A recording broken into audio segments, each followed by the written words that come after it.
वो समय था जब हर सुबह मिट्टी के चूल्हों की धुआंधार आग में रोटियां सेकी जाती थी और इज्जत दिल की पवित्रता से कमाई जाती थी। ऊंचे पहाड़ों की गोद में बसे एक गांव की टूटी कुटिया में सलीम नाम का एक जवान रहता था। उसकी उम्र बस 25 बरस थी। उसके पास न जमीन थी न दौलत। उसकी पूंजी थी तो बस दो चीजें, एक मेहनती हाथ और आसमान छू लेने की तड़प। वो हर सुबह सबसे पहले जागता और पहाड़ी की चोटी पर पहुंच जाता। वहां खड़ा होकर आकाश की ओर देखता और कहता, ऐ मेरे रब, मेरे पास पर नहीं, पर मेरा इरादा पत्थर जैसा मजबूत है। मुझे वो ऊंचाई दे जो सच्चे दिल को मिलती है। गांव वालों को उसकी ये आदत अजीब लगती। कुछ उपहास करते, कुछ व्यंग्य बनाते।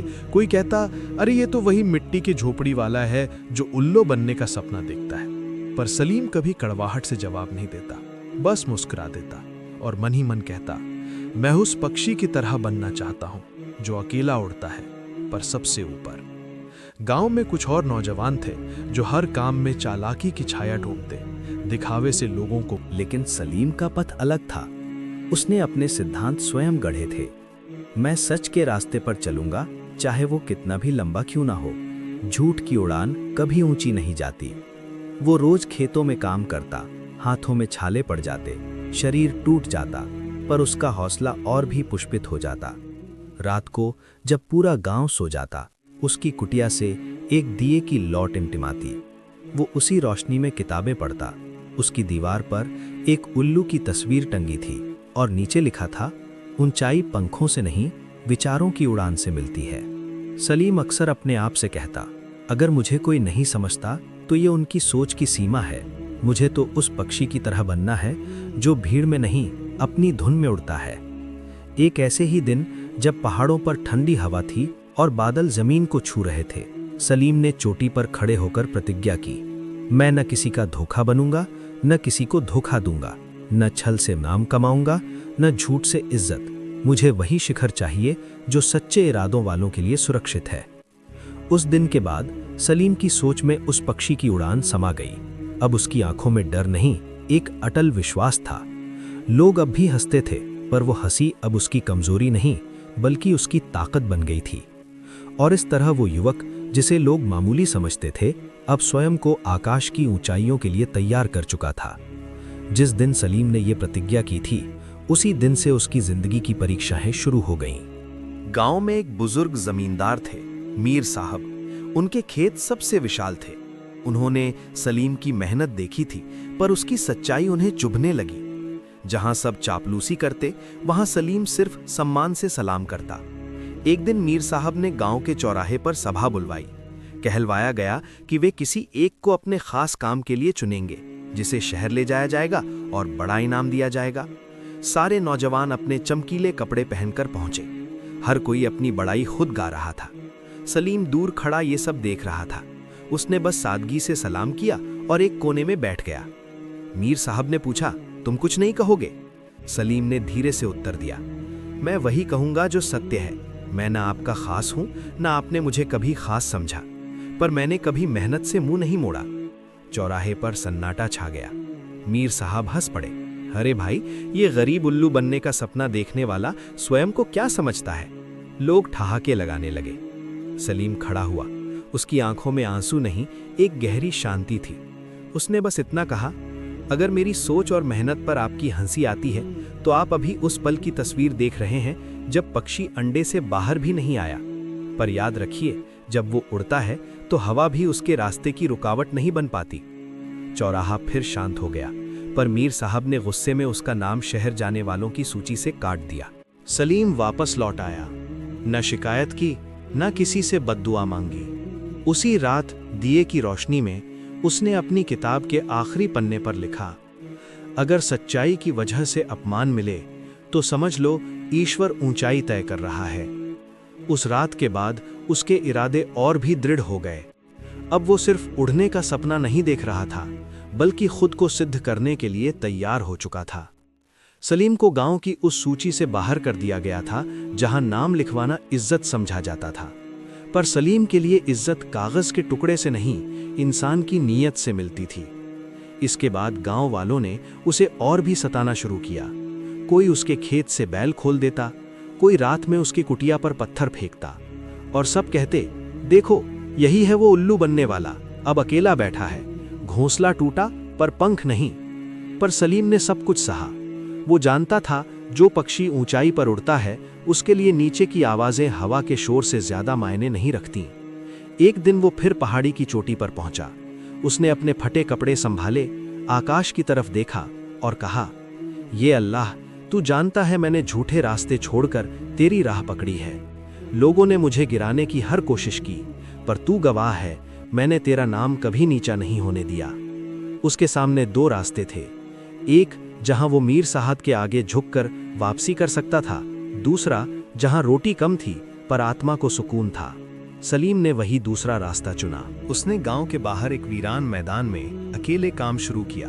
किसी से मदद नहीं मांगी, किसी पर दोष नहीं लगाया। हर पत्थर को उसने सीढ़ी बनाया, हर तौहीन को दुआ में बदला। उसकी मेहनत ऐसी थी कि धरती भी उसका पसीना सम्मान से पीती थी।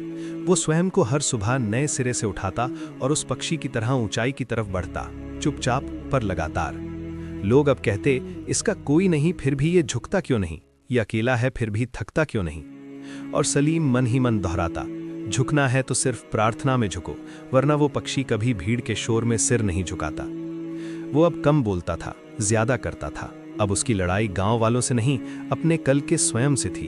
वो रोज मिट्टी से जूझता, अपने पसीने से खेत सींचता और हर रात अल्लाह से बस यही कहता, मेरे मालिक, तू देर से देता है पर बेहतर देता है। और इस तरह उसकी एकाकी उड़ान शुरू हो चुकी थी, धीमी पर पक्की। ये उड़ान अब मनुष्यों की नजरों से नहीं बल्कि ईश्वरीय स्वीकृति से चल रही थी। गांव में गर्मी की उमस थी, धरती फटी जा रही थी। पर एक दिन बादल गरजने लगे, लोगों ने चूल्हे से रोटियां हटाईं, बच्चे बरसाती टीन के डिब्बे समेटने लगे। हर तरफ एक ही आवाज गूंजी, बारिश आ रही है, सब कुछ संभाल लो। इसी बरसात की आहट में सलीम अकेला अपने खेत के किनारे बैठा था। उसने अपनी फटी कमीज से माथे का पसीना पोंछा और उन क्यारियों को देखा जिन्हें उसने 1000 बार खोदकर, बोकर, संवारकर उम्मीदों का घर बनाया था। जब पहली बूंद गिरी तो बाकी लोग छतों के नीचे भागे, पर सलीम ने दोनों हाथ आकाश की तरफ फैलाए और मन ही मन कहा, या अल्लाह, ये पानी सिर्फ खेत को नहीं, मेरी मेहनत को भी सींच दे। पर जैसे जैसे बारिश तेज हुई, उसकी मिट्टी बहने लगी, क्यारियां टूटने लगीं, पानी ने बीजों को उखाड़ फेंका। देखते ही देखते महीनों की मेहनत एक धारा में बह गई। अगले दिन गांव के कुछ लड़के आए। एक ने ताना मारा, देखा, जब किस्मत साथ ना दे तो मेहनत सिर्फ मिट्टी खराब करती है। दूसरे ने ठहाका लगाया, कहाँ है तेरा हुल्लूपन अब, क्यों नहीं बचा पाया अपनी जमीन।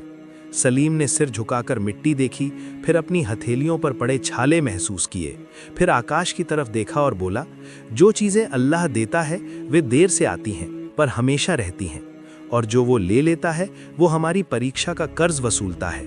उसने बारिश को नहीं कोसा, न किस्मत को दोष दिया, न अपनी मेहनत पर शक किया, बल्कि उसी टूटे खेत में बैठकर उसने फिर से मिट्टी समेटनी शुरू कर दी। वो जानता था अगर वो पक्षी हर तूफान में उड़ना छोड़ दे तो फिर कभी उड़ नहीं पाएगा। गांव वाले अब भी हंसते थे, पर उनकी हंसी में वो जोर नहीं रहा, क्योंकि अब उन्हें यकीन होने लगा था कि इस लड़के में कोई ऐसी आग है जो पानी से नहीं बुझती बल्कि और भड़क जाती है। उस रात सलीम ने दिया नहीं जलाया। अब उसे रोशनी की जरूरत नहीं थी, क्योंकि उसके भीतर धैर्य का एक ऐसा दीपक जल चुका था जिसकी लौ किसी तूफान से नहीं डरती।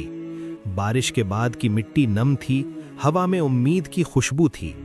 सूरज हर सुबह उसके खेतों को विशेष रूप से नमस्ते करने आता। सलीम ने फिर से बीज बोए, उसी खेत में, उसी हथेली से, उसी आशा के साथ जिसे लोग बेवकूफ़ी कह चुके थे। पर वो जानता था, जो हार के बाद भी दोबारा उठे वही सच्चा पक्षी होता है। गांव वालों को अब भी चैन नहीं था। उन्हें उसकी खामोश उड़ान से डर लगने लगा था। वे कहते, ये लड़का न जवाब देता है न पीछे हटता है, क्या जिद पकड़ी है इसने।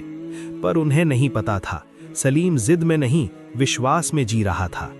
वो उस पक्षी की तरह बन चुका था जो शिकार से पहले दिनों तक सिर्फ देखता है, इंतजार करता है, और जब समय आता है तो एक ही झपट्टे में हवा को चीर देता है। अब वो अकेला नहीं था। उसके पास किताबें थीं, रातों की प्रार्थनाएं थीं, और सबसे बढ़कर अपनी मेहनत से पैदा हुई वो संतुष्टि थी जिसे कोई चुरा नहीं सकता था। वो दिन भी आया जब मीर साहब को अपने खेतों के लिए एक सच्चे और भरोसेमंद मजदूर की तलाश थी, क्योंकि जिन युवाओं को वो पाल रहे थे वे अब उन पर बोझ बन चुके थे। झूठ बोलते, चोरी करते, बहाने बनाते। गांव के बुजुर्गों ने कहा, एक बार सलीम को बुलाओ जिसे तुमने कभी लायक नहीं समझा, शायद वही आज तुम्हारे काम आए। मीर साहब को ये बात चुभी, पर मजबूरी में उन्हें उसकी कुटिया तक जाना पड़ा। सलीम मिला जो अल्लाह का नाम लेकर हल चला रहा था। उसने न कोई शिकायत की, न कोई बात याद दिलाई। मीर साहब ने धीमे स्वर में कहा, अगर तुम चाहो तो मैं तुम्हें अपने खेतों में काम पर रखना चाहता हूं। तुम्हारा चरित्र अब मुझे समझ आने लगा है।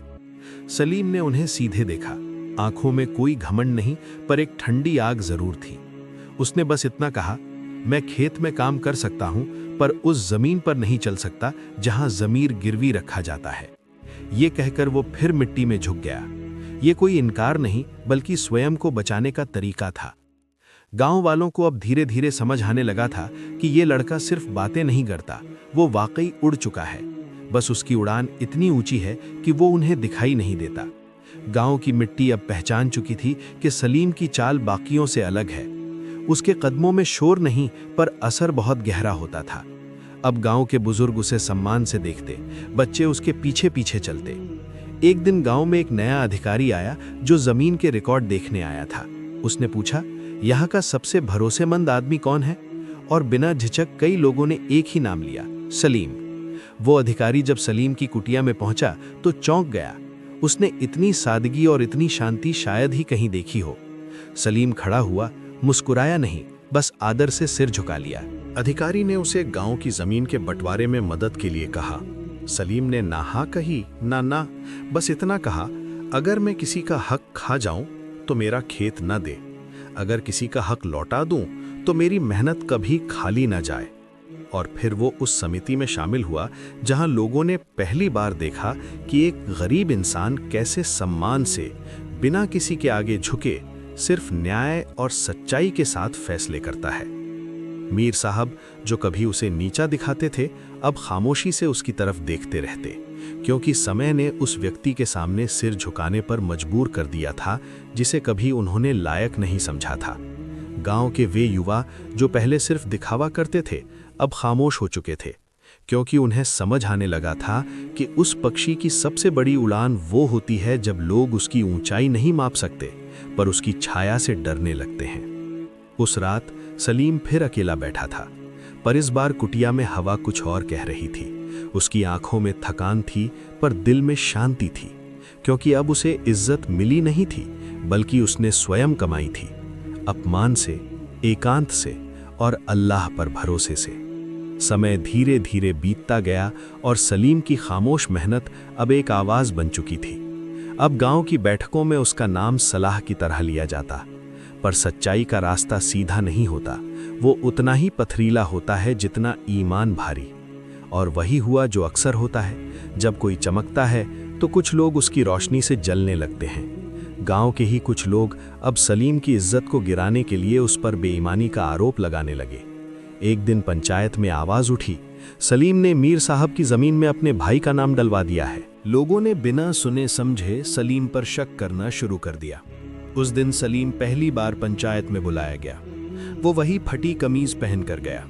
मीर साहब, जो अब बूढ़े हो चले थे, सिर झुकाए बैठे रहे। वे जानते थे कि आरोप झूठा है, पर उनकी खामोशी बहुत कुछ कह रही थी। पंचायत के सामने सलीम खड़ा हुआ। उसने किसी को सफाई नहीं दी, किसी को दोष नहीं दिया, बस इतना कहा, जिस जमीन के लिए तुम मुझ पर आरोप लगा रहे हो, उस जमीन को मैंने खून पसीने से सींचा है। अगर कोई सबूत मिले कि मैंने किसी का हक मारा है, तो मैं उस जमीन को छोड़ दूंगा, पर अपनी सच्चाई को नहीं। उसकी आवाज नहीं कांप रही थी। पंचायत चुप थी, कोई कुछ कह नहीं पा रहा था। पंचायत ने फैसला सुनाया, इस आरोप में कोई सच्चाई नहीं है। सलीम अब भी गांव की सबसे बड़ी अमानत है।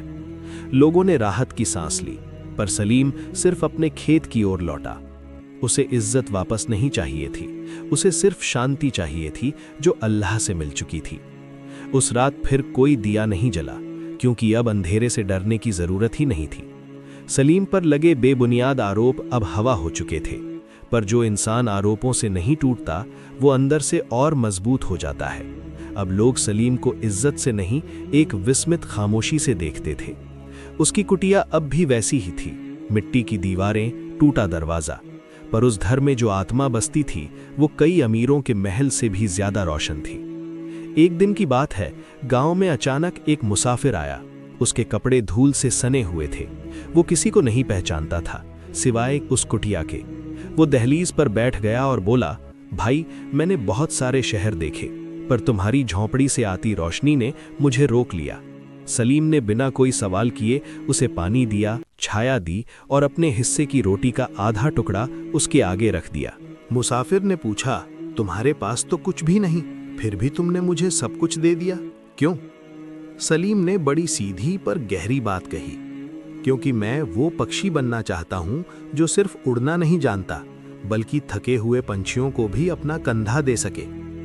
वो मुसाफिर देर तक चुप रहा, फिर बोला, इस गांव में जितने लोग मिले हर किसी ने अपने बारे में बहुत कुछ कहा, पर तुम पहले इंसान हो जिसकी खामोशी भी बहुत कुछ कहती है।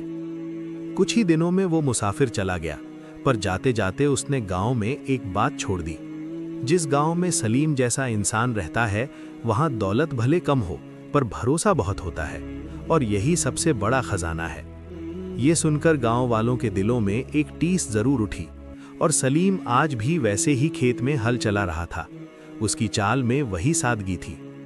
अब सलीम का नाम गांव के हर कोने में सम्मान से लिया जाने लगा था। वो कुटिया जो कभी मजाक थी अब एक निशानी बन चुकी थी। उसकी जिंदगी में अब भी कोई शोर नहीं था, पर उसके होने की खामोशी अब लोगों की सोच में हलचल मचा देती थी, क्योंकि लोग अब समझने लगे थे कि सच्चाई की रोशनी दिखती भले देर से है, पर जब दिखती है तो अंधेरों की आंखें चौंधिया जाती हैं। एक सुबह की बात है, गांव के बाहर एक बड़ी गाड़ी आकर रुकी। उतरने वाला शख्स शहर का मशहूर जमींदार था। उसके साथ जमीन के पुराने नक्शे थे।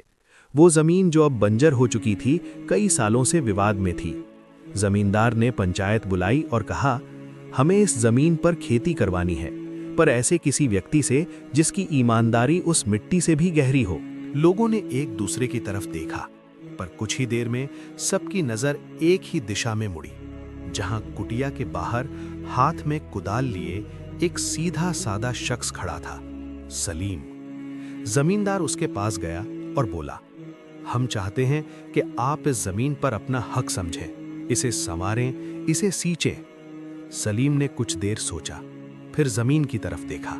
उसने कहा, अगर ये जमीन सच में मेरी मेहनत की अमानत है तो मैं इसे अपने पसीने से पहचान दूंगा, पर एक शर्त पर। सब चौंक उठे।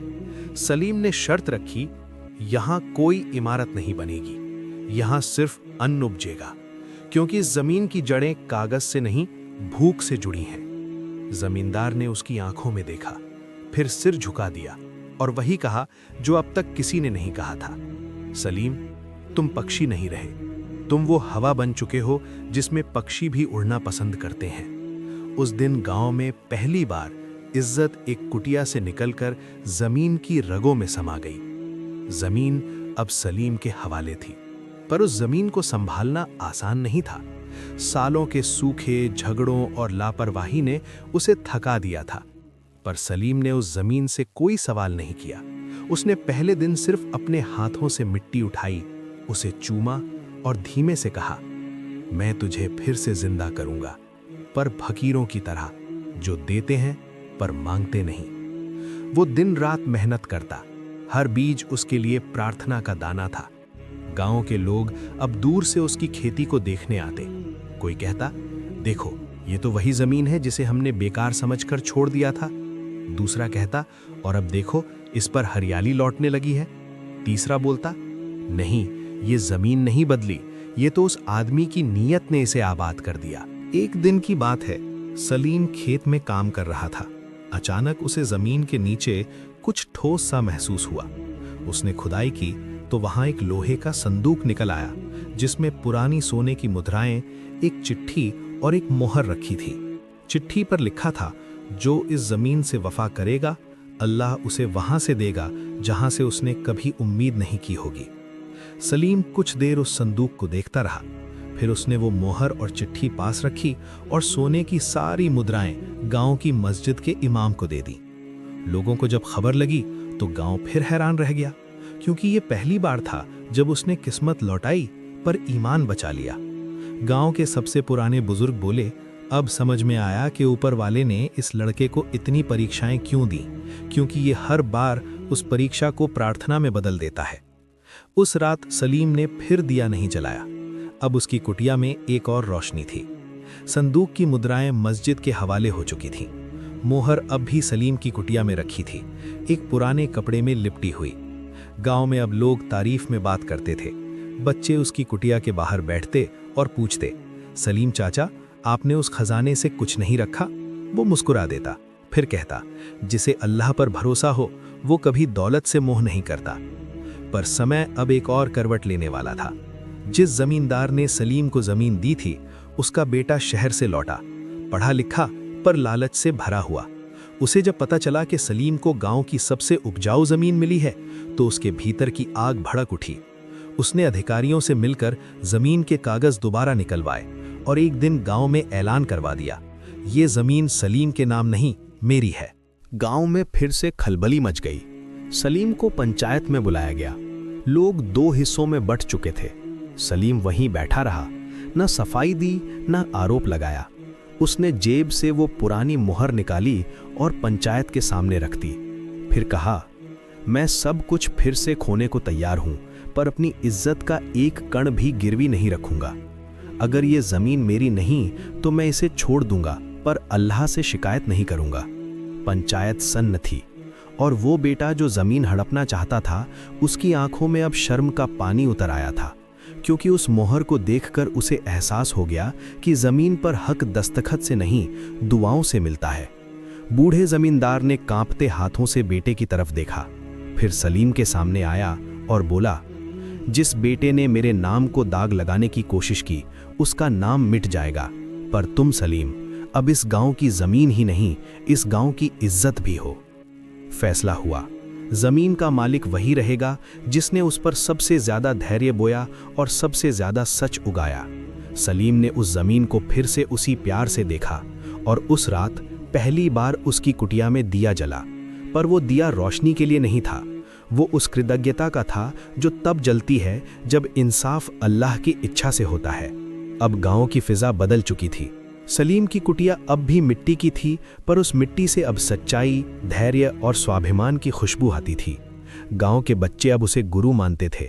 बूढ़े उसकी बातें याद रखते थे और वे युवा जो कभी ताने मारते थे, अब चुपचाप उसकी खेत के रास्ते से गुजरते थे। एक दिन गांव में एक बड़ा मेला लगा।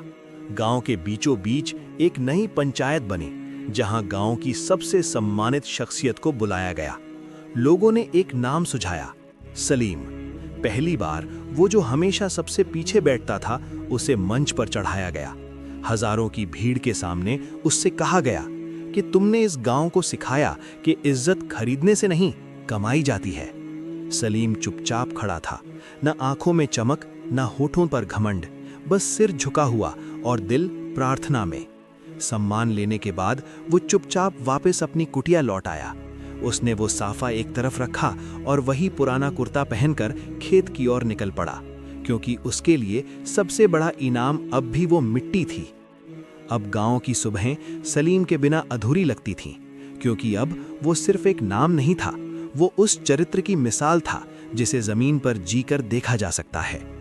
आखिरी बात जो उसने किसी बच्चे को कही, वो आज भी गांव की दीवारों पर लिखी जाती है, अगर ऊंचाई पानी है तो पक्षी बनो, पर याद रखना, वो पक्षी झूठ से नहीं उड़ता, उसकी उड़ान धैर्य, सच्चाई और ईश्वरीय सहायता से होती है। और फिर एक सुबह जब लोग उठे तो खेत में हल तो था, पर सलीम नहीं था। वो कहीं गया नहीं था, बस अपनी उड़ान पूरी कर चुका था। अब उसके नाम पर खेत चलते हैं, कुटिया एक स्कूल बन चुकी है और गांव के हर बच्चे को ये सिखाया जाता है कि अगर कोई जमीन से ऊपर उठना चाहे तो उसे पक्षी बनने से पहले इंसान बनना पड़ेगा। और इस तरह पूरी हुई वो कहानी जो एक कुटिया से शुरू हुई थी और इंसानों के दिलों में उड़ान भरती रहेगी।